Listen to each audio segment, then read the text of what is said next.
just as a person that come from the bottom, man, you know, I didn't have nothing. Like, I didn't even have a full understanding of exactly, you know, what 5 years from that time would look like for me. Hello from Thailand. I'm Ravi, traveling in Alaska. It's pretty cool. Just want to say, get out there and see the world. It's awesome. Inspiring people. D2AG, yo!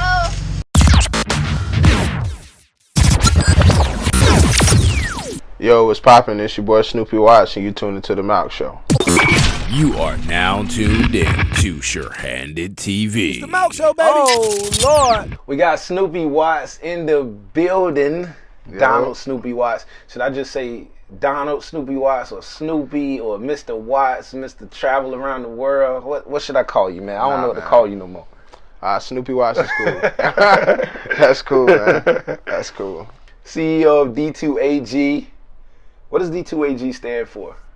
D2AG means dedicated to achieving greatness. Dedicated to achieving greatness. I see you got the dedicated sweater on today. Absolutely. You gotta go hard, man. Yeah.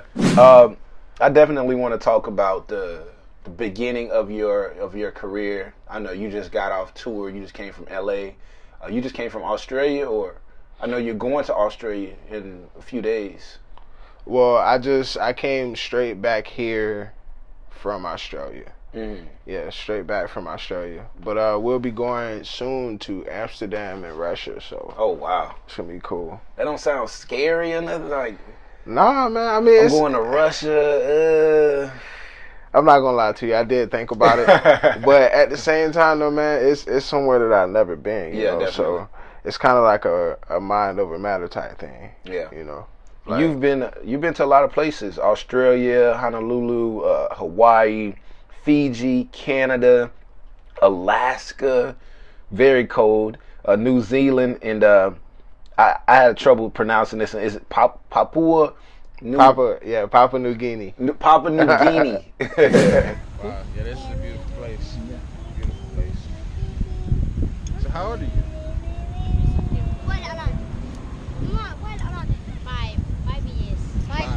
She's 5 years old. 5, 4 years. This one is 10. 10? 10. Wow. This one 10. Nice. It's a beautiful place here. This is my first time, so I'm enjoying it. Like, people are so nice. Thank y'all so much for having us out. That sounds like a pasta. How's that place, Papua New Guinea? Man, it's dope. It's a lot of black people. Really? It's ran by blacks because they actually got their independence in 1970. So I learned about, you know, what made the culture the way it is. And yeah, because they're also a British territory. Oh, okay. But they got their independence from Australia. So dang, yeah, I didn't even know that. So it's not just Africa out there that has black people. Oh, nah. Papua New Guinea, Fiji's another one. Really? Fiji. Yeah. That's why the water's so good. Huh? Right. What drew you into? I don't like to call you a drummer. You know what I'm saying? But what drew you into music? You're a musician. You produce. What drew you into music back when you say you got the inspiration at 15 years old? Yeah. Was it? Yeah. Well, the inspiration came from me at 3 years old, but as far as like the official decision, with knowing what I wanted my career to be, that came at 15. Yeah. But what started the inspiration for me really was just kind of growing up in church, man, and just being one of the youngsters in the church and just wanted to have the chance to play because my father was a drummer too. Okay. You know, in the generation before us. So, like, as far as most of my family, a lot of us are musically inclined. Yeah. So, you know, I got cousins that's producers. I got cousins that's rappers and singers. I got cousins that's live musicians like myself. Yeah. And, you know, aside from me being a producer as well. So it's like, you know, the influence was just all around me growing up. My mother's a singer. Right. Yeah. Right. So that was just kind of like something that just never left me as I got older and started seeing, you know, where I wanted my life to go. So at that time, you got the vision at 3. What happened between 3 and 15? What were you doing at that time? A lot of that time, man, it was just really just kind of being a kid, man. Yeah. Just going to school, still doing my work, but I was always like involved with a lot of extracurricular things. So when I was in like elementary school and middle school, a lot of that time it was just, you know, we had like, you know, the ensembles, we had different types of choirs, so I would always just be near the drums or, you know, just having something to do with the instrumentation of it, so that way just like cool, you know, I'm staying in my lane. So it's just been like that the whole time growing up. So coming into the game now, it's just literally like that same momentum of what's been happening, but just doing it on a whole nother level now. Do you ever get involved with bongos or just different drums or what is that other one? I can't even think, but like other like than a djembe? Yeah, like different drums other than, because a lot of people don't even know that other than the bongos, it's or the drum set, or just a snare drum, or just the drums that they see in a band. Right. You know what I'm saying? But I realized that there's a difference between a percussionist. When I see live music, it's always that percussionist and the drummer. Right. So do you ever dib and dab with other drums as well? I do, mostly in like a studio situation. Like if I'm working on the record that needs something that's a little more tribal, then I'll go to like a different type of a drum. So that way, you know, it still has that full feeling musically, but at the same time it has that authenticity of a different culture being brought to that music. So I try to stay, you know, true to whatever it calls for. You know, so like I said, like me personally, I love embracing like the bongos, the congas, and the djembes and the shakers, and you know, just kind of like those island/Latin percussion type instruments. I think is cool. What's your favorite part of being a musician? My favorite part of being a musician. My favorite part, I have to say, honestly, is just having the power to make people feel good. Because, you know, like when music feels good to you, then if it feels good to you, then the people, they're going to rock with it because they're going to feel it too. You get people moving. Right. So you never know, like, you never know what kind of situations people can be dealing with in their personal lives. So sometimes they come hear that live music or they just want a good vibe, you know, that can kind of lift them up and make them forget about whatever they're dealing with. So I like having that lane to kind of almost be like that therapy for people to make them like vibe. Would you say music is therapy for you? I mean, because everybody have their dark times or them times where we go through depression or anxiety, and it's something that we really don't even talk about in the black communities. People don't even know they're suffering with depression or anxiety. So is music something that helps you get out of those times just to relax and clear your mind? Absolutely. And not just music, man, just you know, staying true to the meaning of what D2AG is, you know, because that's another thing that I'm so thankful for at this point in my life now, because I was able to apply the meaning of what the brand is, you know, to be a real life like testimony of what the meaning could do, you know, if you believe in it and if you apply it to your life. So it's not just me, but it's other people that's doing the same as well, you know. But yeah, I would certainly say that music has been a big factor, man, because there's always a song out there that fits, you know, a real life situation. So it's just endless. It never stops. You graduated from Cookman. Absolutely. The greatest HBCU. Yeah, I was gonna say something about that, but shout out to FAMU once again. But I love all HBCUs. I truly do. First, how was your experience at Cookman, and what did you learn? And you were in the band there as well. How was that experience for you? Oh man, that experience to me, it was humbling. It was humbling. It taught me a lot about myself. It taught me a lot about life. It taught me a lot about my people. You know, as far as our culture. Right.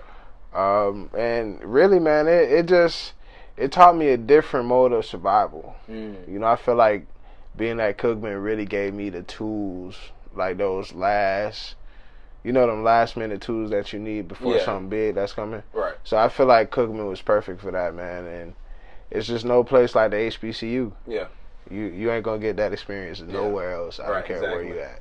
What are your views on HBCUs? Because we know, or a lot of us know, that been to HBCUs, you know, it's just a negative connotation. You know, it's always something negative about HBCUs, and the real world in America wants to get rid of HBCUs because honestly they don't love black excellence. I would say, man, honestly, one thing that a HBCU is always gonna offer, and it's gonna be unique, like, you just have to go there for the experience, man.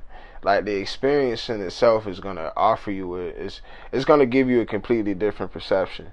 So I feel like, you know, no knock to PWIs. I think any higher institution, you know, any institution of higher learning, I feel is good, because at the end of the day, it's about getting education and having the tools and the know-how to be able to make it out here.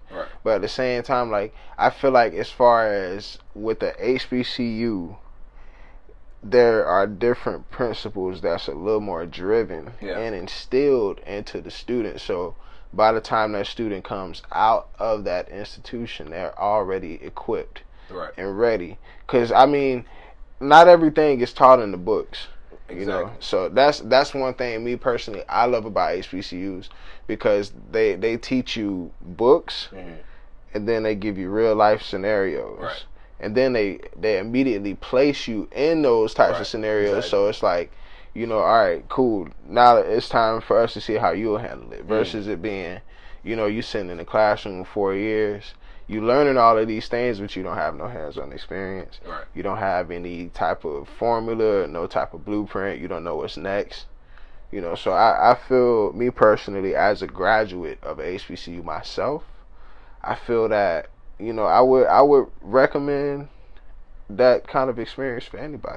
You talked about you traveling to so many places. When you go to these different places all overseas, do you pick up different languages? Are you learning different languages? And how many different languages out there that you've seen that you didn't even see before? Man, I'm not gonna lie to you.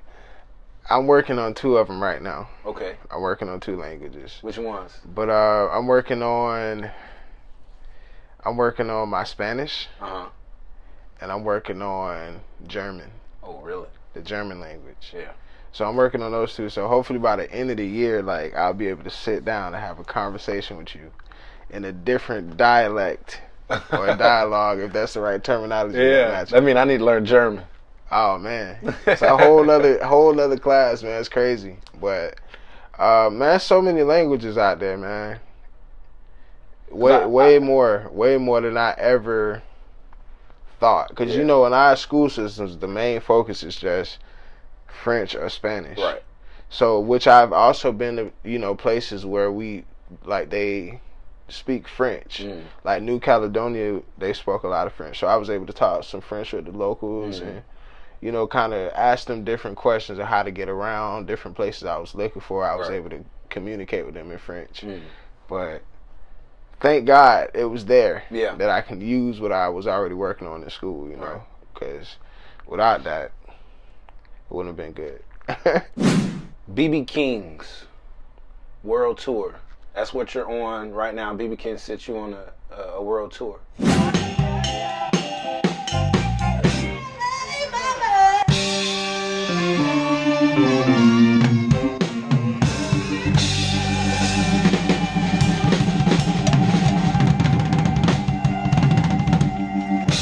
How did you collab with BB King to get that?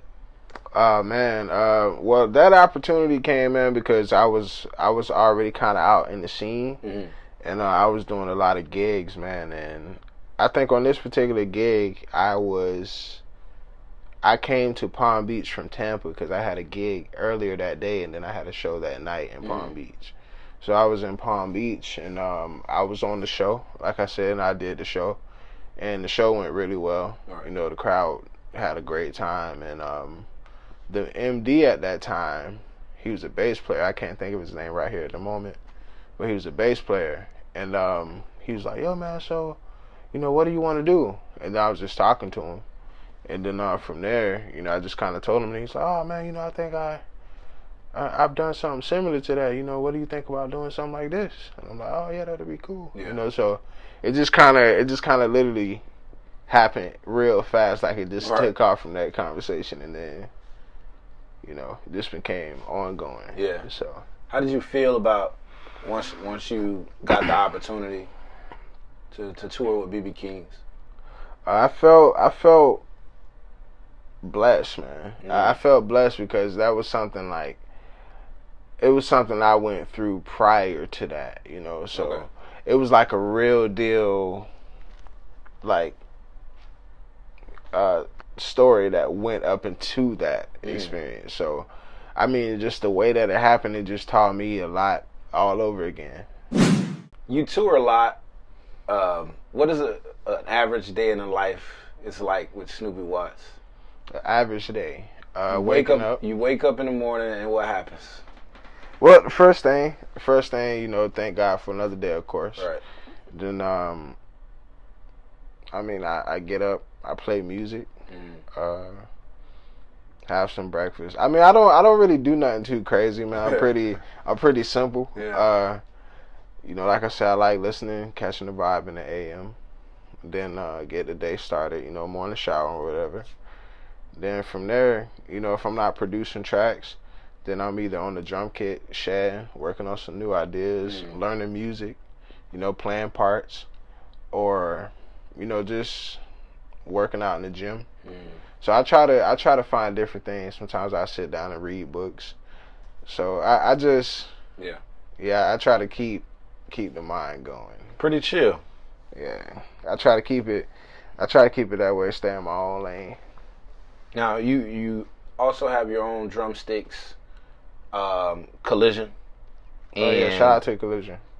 And some cymbals with Soul Tone. How we rocking? Absolutely, we really shout out to believe Soul that Tone too. Yeah. We could How did that come about?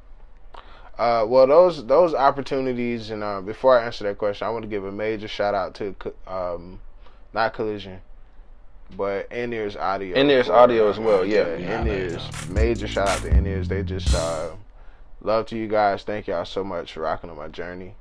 But yeah, you know, they just made me a feature artist this year, so I try to acknowledge that and you know, appreciate In-Ears it. Audio. Yeah, In-Ears. If you want the best In-Ears in the world, go to In-Ears Audio. Yeah. But yeah.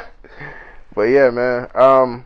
Those opportunities, like I said, you know, it was very similar to how the other one came. It was just, you know, having work and just kind of being right in the momentum of, you know, a lot of different things going on. And Collision, actually, when I was going to Cookman, they heard about me from, I don't know where, but, you know, the opportunity came because I had the opportunity to sign with Collision while I was at Cookman, but I decided to not do it. Okay. And why? You know, at that later, time? well, at that time, because my focus wasn't really on endorsement. You know, I mean, I always thought it was cool. Yeah. But as far as what I was personally pursuing at that time, it was more so about having a solid door, you know, like something that's gonna be coming up next. Cause you can have endorsements, but if you're not working, then they don't mean nothing. Right. You know. So my mind frame then was more so just focusing on what kind of work am I gonna have lined up. You know. So that's why I decided to not move. What is one of the craziest but exciting things that you've seen overseas or out of the country? Man, one of the craziest things, I have to say, just seeing the official way of some of the different cultures, like seeing it, you know, spot on, and just seeing how they embrace the people, and especially in places like Papua New Guinea, like that was like solid, because one thing I loved about there was just how the people, you know, I told you it's pretty much ran by blacks. But as far as if you're black from another place and you come there, then they immediately embrace you like brother, you know, right away. So what was crazy about this particular but cool at the same time to me was the fact that in New Guinea there's this nut. It's a nut, and I'm not sure, it comes in like a green, it's like in a green leaf, and everybody chews it, and it makes their teeth turn like red. So it looks like, bro, I'm not gonna lie, when I first got there, I was like, damn, everybody bleeding in the mouth. Like, cause it literally looks like everybody's bleeding in their mouths. But that's just like their, you know how over here, like we have like grandma cookies and like little snacks. So that's like their snack there. But I thought that I thought it was crazy. Does it? But I was about to see if it cleans the teeth, or is it? I don't know. Cause I asked that same question. Like I was like, what is it that it does that makes people like want it so much? And then the only thing that people was telling me was like that it's a sweetness that comes from out of the layer that it's in. And they just like it. I guess like it's a flavor that just don't run out. But I thought everybody was bleeding in their mouths. I'm like, oh. Who inspire you? Who do you look at anyone and because I know with me, a couple of drummers that I've seen was Tony Royster or Calvin Rogers. So who do you look at? Who inspires you? Oh man, that's an infinite list.